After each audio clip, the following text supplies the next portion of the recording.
Kumusta mga bro? Andito pala tayo ngayon sa Des Marketing or Yamaha One. Dito lang yan sa Lilia Avenue, Cogon Rotonda or Moc City. Sa mga gustong mag-inquire, pwede kayong pumunta rito. Pwede rin kayong tumawag sa contact number nila na nasa screen or pwede rin kayong mag-chat sa Facebook page nila. Search nyo lang Des Marketing or Moc Yamaha One. Ang i-review natin ngayon ay ang Mio i125. Unang nilabas to noong 2015 at ganito rin yung una kong motor. Nakuha ko naman yun noong 2018. Meron tong dalawang klase, isang standard version at itong nasa harap natin ngayon ay ang S version. At yun, di ko na patatagalin to. Ikutan na natin siya. Magsimula tayo dito sa harap niya. Yung headlight ni MIUI ay halogen pa, pero pwede nyo namang palitan ng LED kung gusto nyo mas malakas yung ilaw nyo.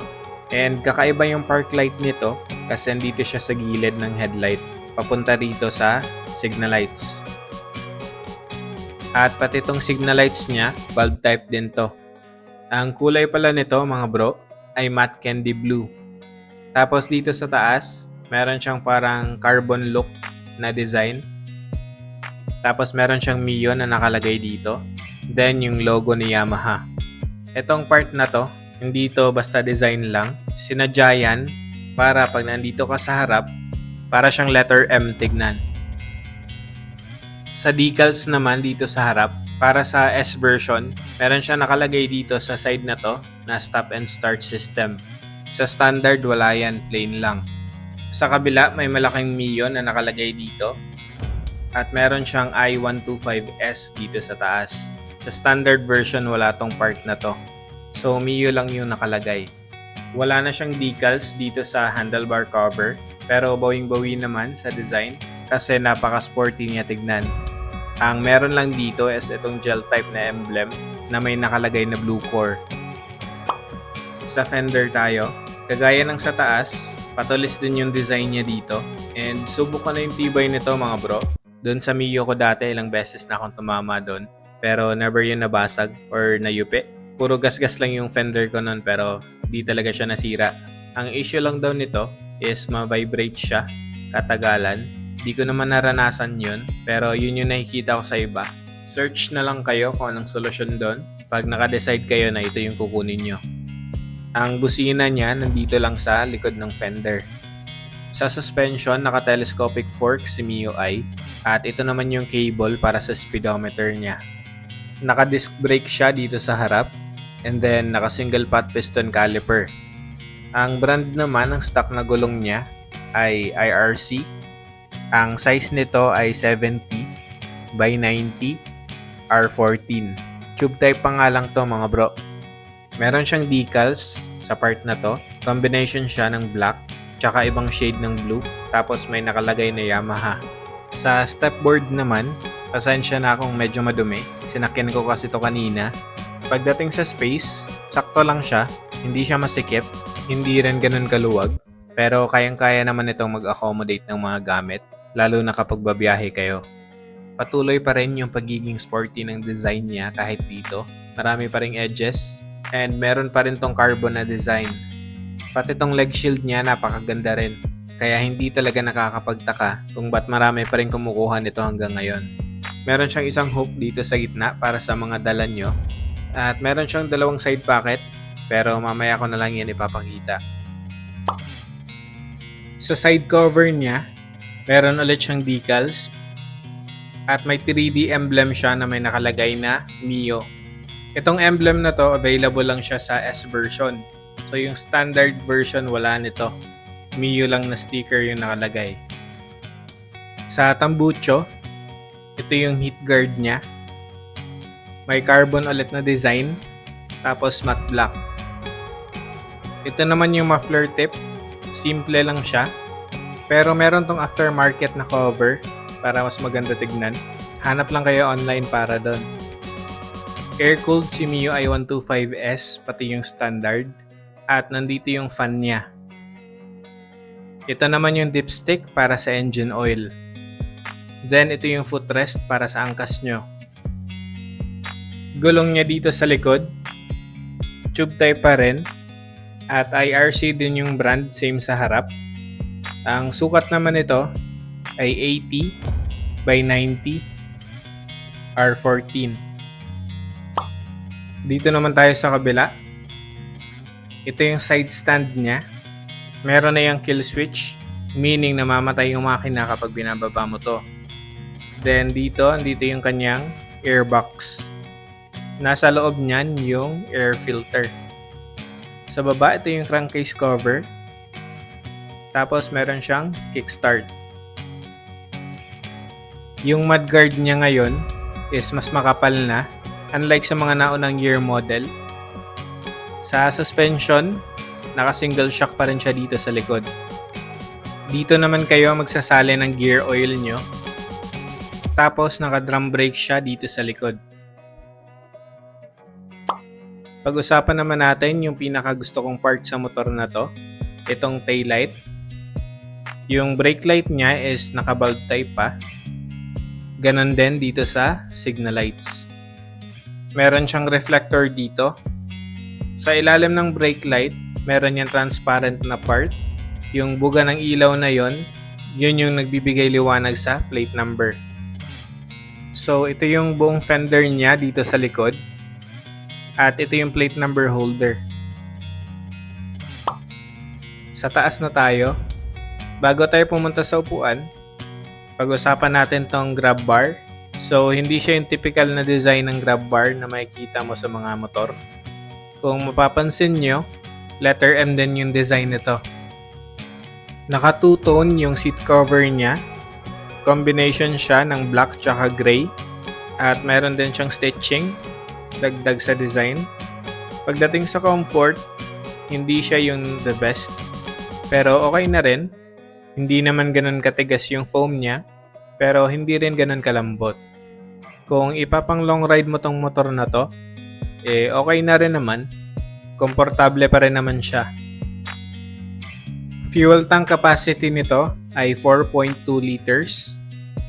Kung all stock, yung fuel consumption ko dati sa motor na to ay nasa 40 plus kilometers per liter. Pero depende pa rin yun sa riding habit nyo. Laman ng U-box niya ay itong manual. Side mirror na dahon type. Tapos isang screwdriver. And pangtanggal ng spark plug. At meron na rin siyang kasamang fuse. Sa space naman ng U-box, medyo nabawasan siya kasi nandito yung battery. Pero okay lang naman kasi para sa akin mas safe na nandito siya. Lalo na kapag dadaan kayo sa baha. And marami ka pa rin namang malalagay. Kasya pa rin naman yung papel ng motor dito. Kapote, jacket, yung mga ganong bagay. Yung mga madalas dinadala natin kapag nagmomotor tayo. Kasya naman yun dito. Pero kung nakukulangan talaga kayo, pwede naman kayong magdala ng bag at ilagay lang sa harap. Or mag-install na lang kayo ng top box. Ito naman yung side pocket niya mga bro. Sakto lang yung laki niya. Pwede kayong maglagay ng mga water bottle nyo. Pero wag kayong maglalagay ng cellphone dito. Ginawa ko na yan and nahulog siya habang nasa biyahe ako. So wrong move yun. Dito sa kabila, maliit lang. Kasya dito yung mga pamunas nyo sa motor. Pwede rin coins, pero mahirap siyang kunin lalo na kapag malaki yung kamay nyo. Ito naman yung susian niya. And meron na siyang shutter lock. Para mabuksan yan, kailangan nyo yung susi niya. At eto siya. Sa S version, ganito yung susi niya. Meron siyang pindutan para to sa answer back function niya. Kapag pinindot nyo to, tutunog yung motor at nakakatulong yon para mas madali mo siyang mahanap lalo na sa parking lot. Yan yung point of view mo sa manibela kapag nakaupo ka kay MIUI. Sa kaliwa, ito yung hand grip niya. And meron siyang plastic na bar end. Ito naman yung brake lever para sa likod.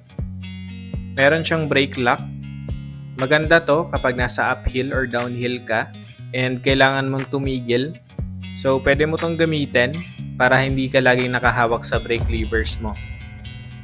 Sa switches, ito yung sa high and low beam, signal lights, at busina. Then yung slot para sa side mirror. Sa kabila, ito yung hand grip, bar end, at yung brake lever para sa harap na preno. Dito sa S version, meron siyang stop and start system. Ito yung switch niya at ang function nito is para makatipid ng gasolina. So ang ginagawa niya, kapag nakahinto ka ng 4 to 5 seconds, pinapatay niya yung makina. Pero lahat ng electronics is naka-on pa rin. Kapag aalis ka na ulit, pipigain mo lang ng konti yung throttle at aandar na ulit yung makina. Ito naman yung picture ng standard version ng MIUI 125. Wala yung pindutan na yan. Tapos nandito yung push start niya at yung slot ng side mirror. Lipat na tayo dito sa instrument cluster niya. Ito yung kulay sa S version at para naman sa standard is ito. Yan yung speedometer. Nasa gitna naman ang odometer. Sa baba, nandito yung fuel gauge. Ito naman yung indicator para sa stop and start. Iilaw yan kapag naka-on. Ito yung check engine indicator at right signal light indicator. Sa kabila, ito yung eco mode indicator mo. Iilaw yan kapag na-maintain mo yung speed mo at hindi ka piga ng piga. So, ibig sabihin nun, mas nakakatipid ka sa gasolina. Sa baba niyan, yung high beam indicator at yung left turn signal indicator mo. Sa presyo na tayo, ang SRP ni MIUI 125S ay 83,000 pesos. Ang down payment nito ay 5,000 pesos. Sa 36 months or 3 years, ang babayaran nyo buwan-buwan ay 3,732. Sa 12 months or 2 years, 4,815. Sa 12 months or 1 year, 8,065. Kapag nagbayad kayo on or before sa due date nyo, meron kayong rebate na 200 pesos. Para naman sa requirements, sa applicant, magdadala lang kayo ng dalawang 2x2 ID picture, 3 photocopy ng driver's license nyo, tagi-isang photocopy ng 2 valid IDs, at LTO client number or client ID. Para sa co-maker, 2 photocopy ng 1 valid ID. So yun mga bro, dito nagtatapos ang ating walk-around review sa MIUI 125S. Comment na lang kayo sa baba kung anong masasabi nyo sa motor na to. And sa susunod ulit mga bro.